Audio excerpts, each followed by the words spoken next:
Yeah, it was one of the toughest time of my life because I had 2 times 100%, and yeah, I was ill a lot and these kind of things because my body was just empty, you know. I can definitely be fighting for podium, 100%. I don't have one single doubt in my mind. Everything's laid out on the table for you to achieve the ultimate goal, and you're not coming close to it. It's terrible. It's hard to accept.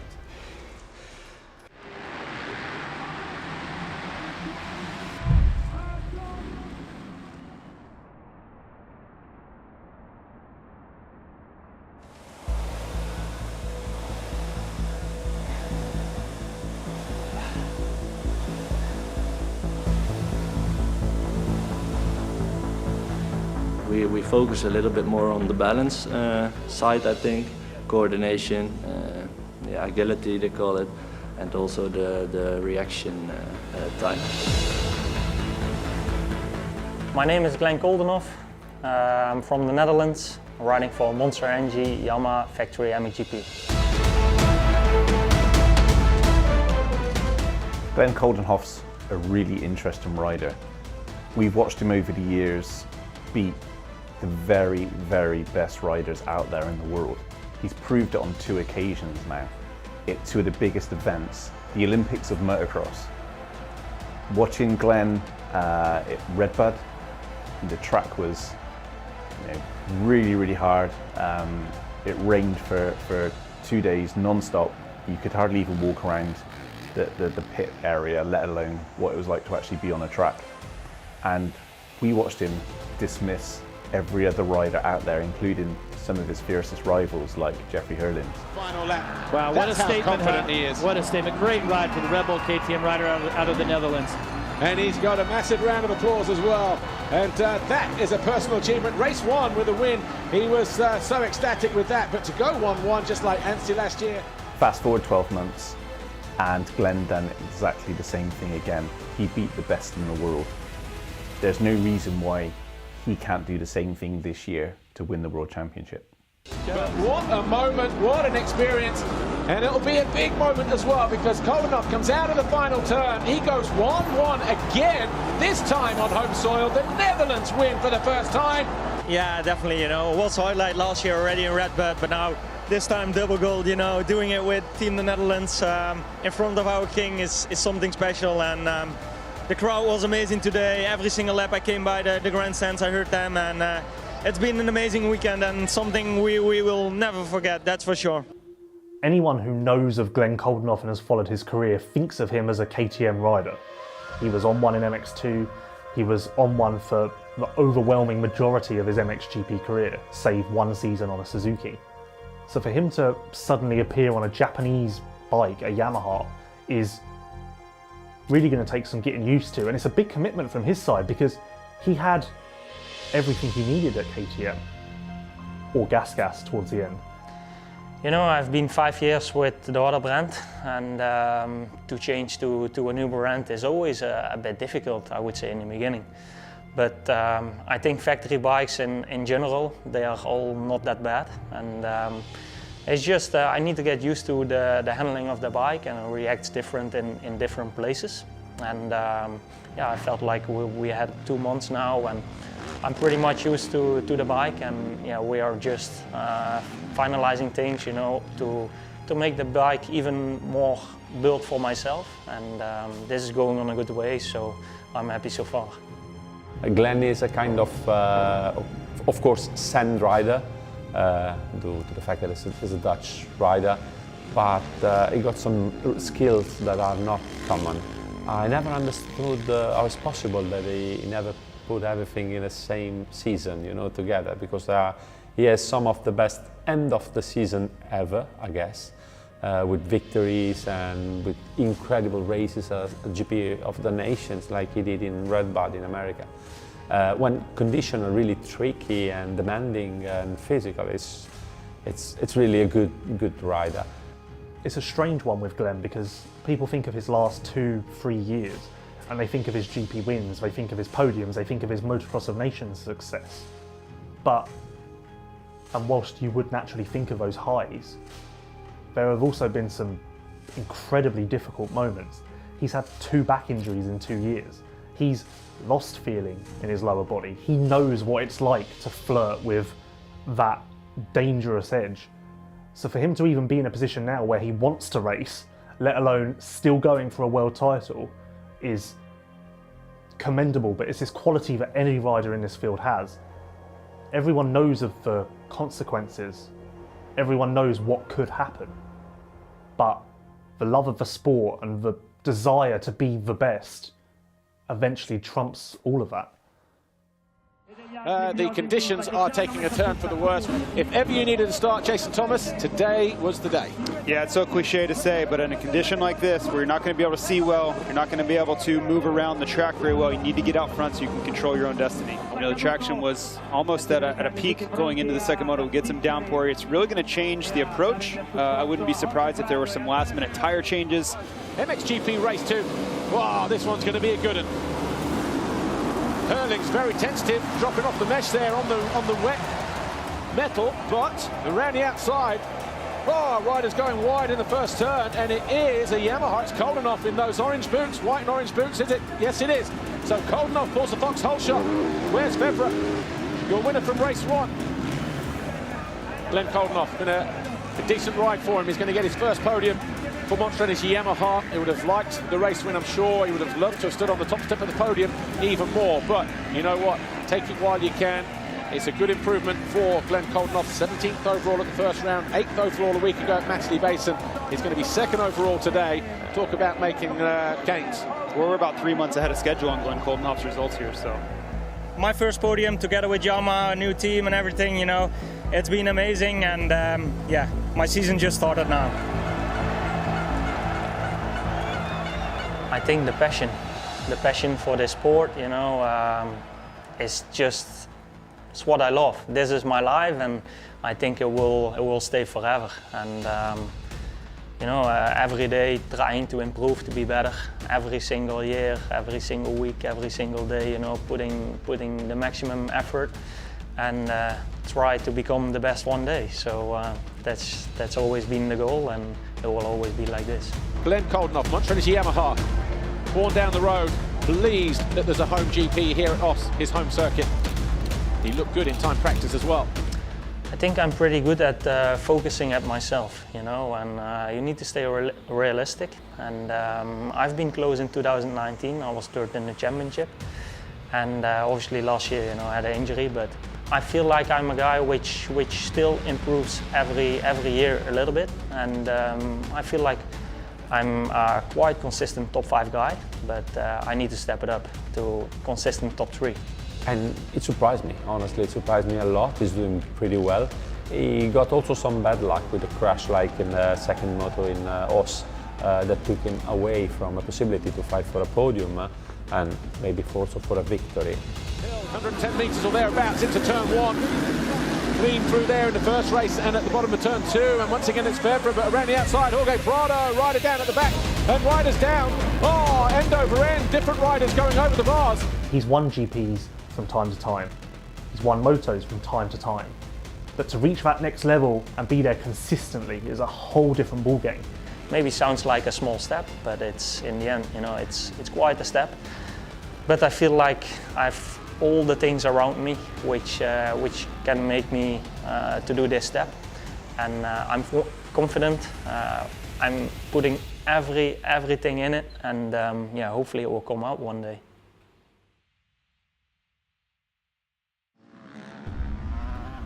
The MX2 class is where some of the most promising riders in the world learn how to put all of the pieces of the puzzle together. These riders have speed, they have ability, they have the potential, but putting all of those things together to form the perfect combination is a struggle. The MX2 class is where they learn how to do that. Look at Conrad Mewse. He was a junior world champion. He won races in EMX 125, he won races in EMX 250. He's got the speed, everyone knows he can win. It's just putting things together on race day that appears to be the struggle for him. Everyone knows how good he can be, it's just whether he will eventually hit that level. I mean, there isn't much for me to tell him if he's firing on all cylinders, you know, regarding the riding side, apart from some lines or, you know, small things. But when he's riding at his best, which is it is a lot of the time, and it happens a lot in the week. And you know, he's one of the fastest in the world. I don't think anyone would disagree with that.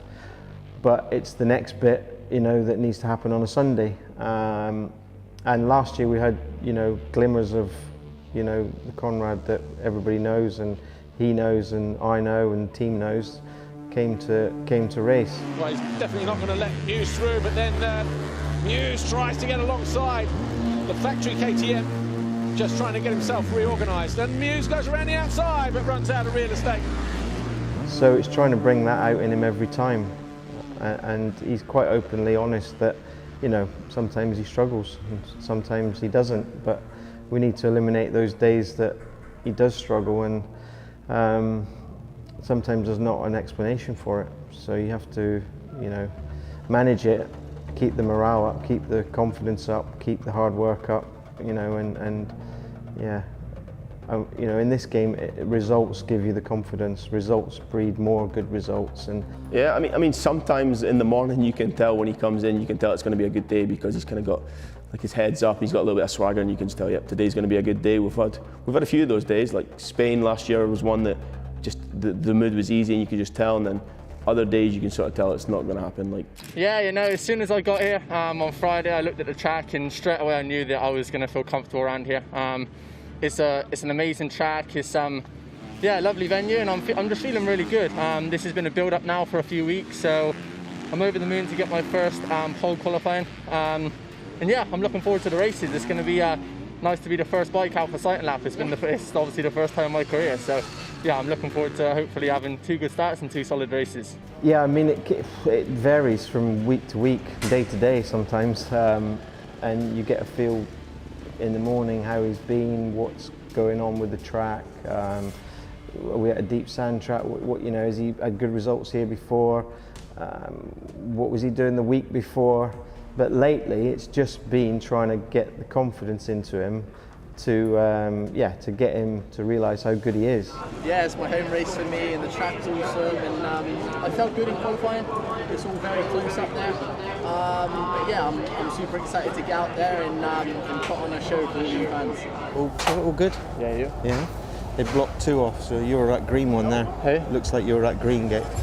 Where? 1, 2, 3, 4, 5, 6. Yeah, they're going to start from the inside too? Yeah, 100%. Would they? 100%. Or from gate 1? I reckon. it's not frustrating, or it is a little bit, but it's almost like you just want more for him as well as the team. Like, we know it can be achieved, and we've seen it last year. We've seen glimpses of it, you know, like a 4th here and a 5th there, and it was consistent. And when you go back and actually look at last year, it was actually a really solid year for one moto of each GP. It was good.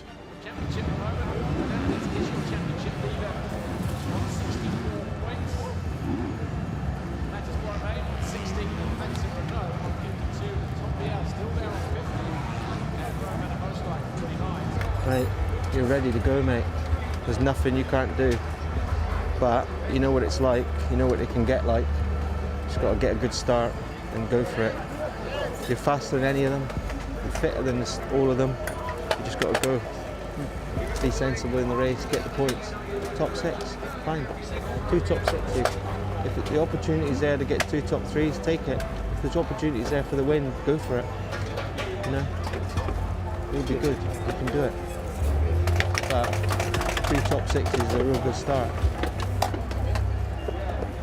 Yeah. You can light it up here if you want. If you get the start, just go for it. Honestly, everyone else will be.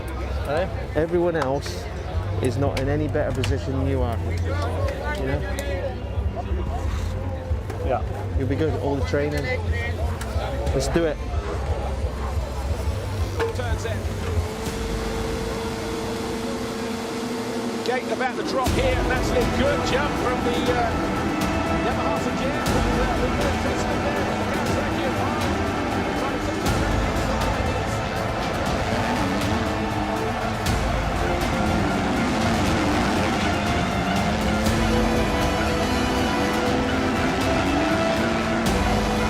That's a Renault. Well, it's going to be a big moment for him, isn't it? Win the overall here at Matchley Basin. Maxime Renault wins the British GP, his first victory of the season and second of his career. Conrad Mewse crosses the line in 17th overall, not what the British fans would have expected from such a promising talent. But before Matterley, he was geared up for it. There was no reason for us not to believe he wasn't ready for it, and it just didn't happen on the day. It was one of those, you know, and he quite openly say that. He's not blamed the bike with anything. He's happy with the bike, he's happy with the suspension. It's just a few months just to get this rolling and get the results coming out. There are many riders through the years who have had the speed and the ability to do the job, but their mind just lets them down. It's the same in any walk of life or any sport. Sometimes finding that mental edge can be the difference between struggling to reach your potential or maximising it. That's why some riders bring in trainers who have been there, done that, and maybe even gone through similar problems. Think of Mark Deruva, who took Paul Jonas to his first world title in 2017. He now works with the F&H Racing Kawasaki team, and namely Rowan van der Moosdijk, and he's trying to help him do the same thing, reach that next level and fulfill his potential that is so clear for everyone to see. Okay, my name is Mark de Reuver. I'm working for F&H Kawasaki Racing, and my job is trainer, mental coach, a shoulder to cry on, and the babysitter. Zie, hier moet je al rechtop gaan zitten. Hier, kijk, rechtop zitten. Niet vooruit, rechtop moet je. Je moet hem voelen. Zo, je moet hem voelen.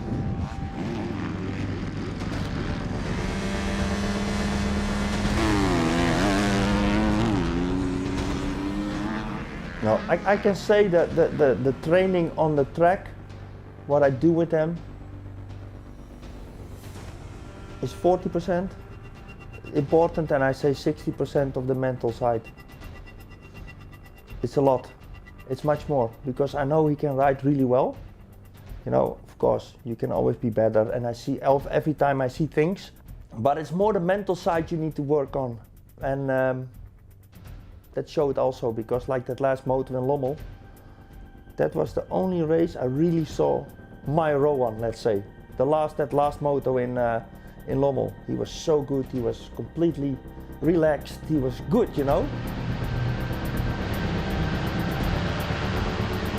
Great ride this from the F&H Kawasaki. Haven't seen too much of him, but he is also on the verge of making his own little piece of history. Rowan van der Moosdijk, the F&H Kawasaki rider, finally wins a race in MX2. Still in the last few weeks, I'm 3 years now with Mark, and still in the last few weeks I still learn from him. He always has new things, and then when in the night I lay in my bed, I think, yeah, how is this possible?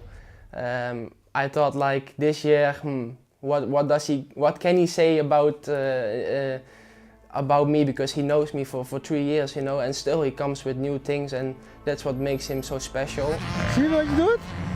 Je gaat ook weer helemaal zoals je gaat. Hop, zo met die kop eroverheen. Dan kijk maar naar je kont. Je moet naar je kont kijken. Kijk, die gaat omhoog. Ja. Zie je, en dan zo. Maar dan is die ding. Want hier is wel goed hoor, dit. Zie je, maar dan ben je te laat, hè? Zie je dat? Ja. Zie je hier nog steeds zo, helemaal naar voren. Ja. Dan moet je al achterop zitten. When he finished his career and he started to approach the career of a trainer, of preparing other riders, I was thinking, with all the mistakes he did, probably he knew really well what not to do, but would be able to teach them what to do. Super gewoon. Dat is gewoon echt goede start hoor.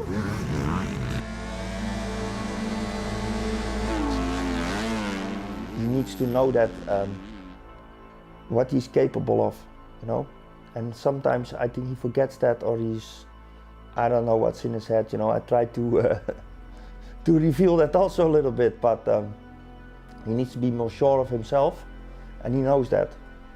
And when he's sure of himself, you get a repeat of that European Championship here and that last moto in Lommel. Of course, you cannot be always first, because you have pile-ups in the start or something happens, but that's motocross.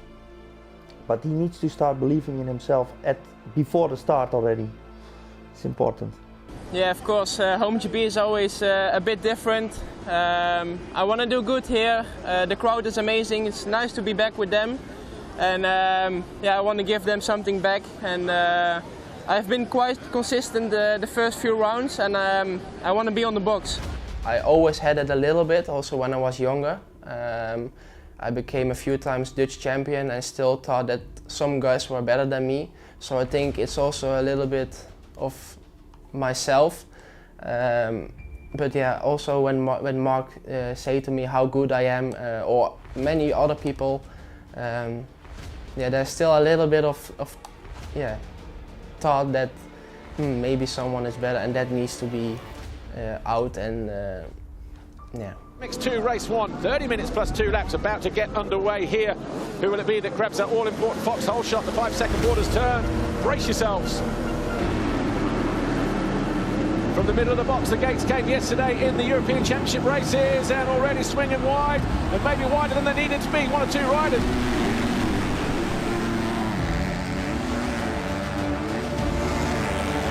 And again there on the exit, Van der Moosdijk sensing an opportunity here to sneak up the inside, parks it down the inside beautifully. Van der Moosdijk now up into 3rd place. And Van der Moosdijk, good through that long sweeper and into the face of the jump because he got alongside Rennie Hoffer and has easily taken 2nd position. Well, the problem is in my whole life, until today, I cannot lose. I hate losing. That has been I think we say it in Holland, the red line in my career. For the final time. Oh, a couple of itchy trigger fingers there. So Geerts leads, De Wolf 2nd, Beaton 3rd, Guadagnini 4th, Fernandez, Renault, Hoffer. Fans on their feet. Oh, around Van der Moosdijk. Disappointment for the F&H Kawasaki rider. Can't believe it. The bike has let go on him, it appears.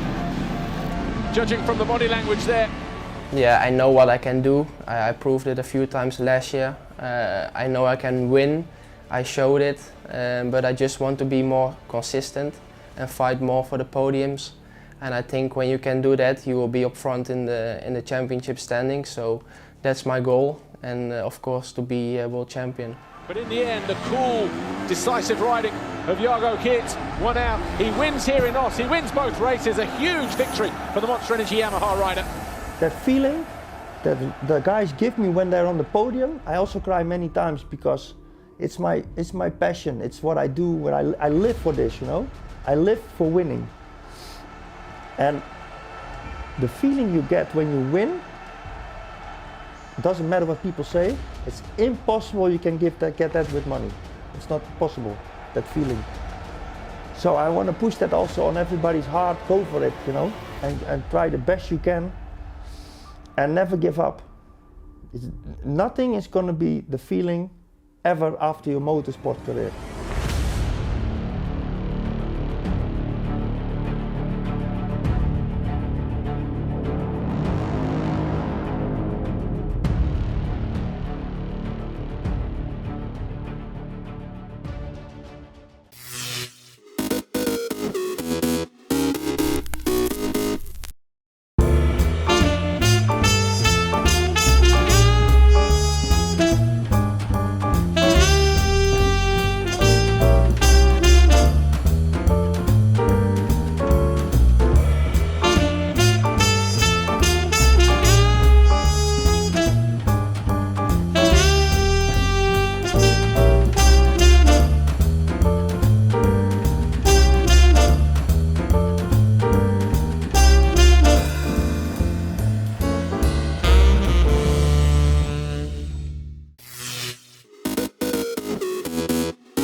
March 19th, 2003.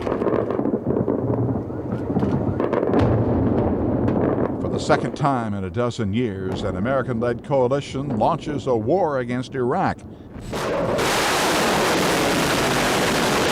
Cruise missiles and precision-guided bombs are aimed at Iraqi dictator Saddam Hussein near the capital, Baghdad. President George W. Bush tells the American people, "The people of the United States and our friends and allies will not live at the mercy of an outlaw regime that threatens the peace with weapons of mass murder." 1987. Televangelist Jim Bakker quits as head of his PTL ministry. He steps down amid a sex and money scandal involving Jessica Hahn, a former church secretary. Bakker later serves 5 years in federal prison for using his TV show to defraud his followers. 1931. Nevada legalizes casino gambling, a move that puts Las Vegas on the map as America's gambling capital. And 1962.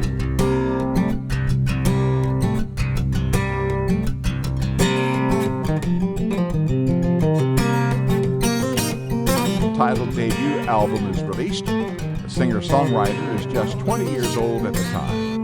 Today in history, March 19th, Boston, the Associated Press.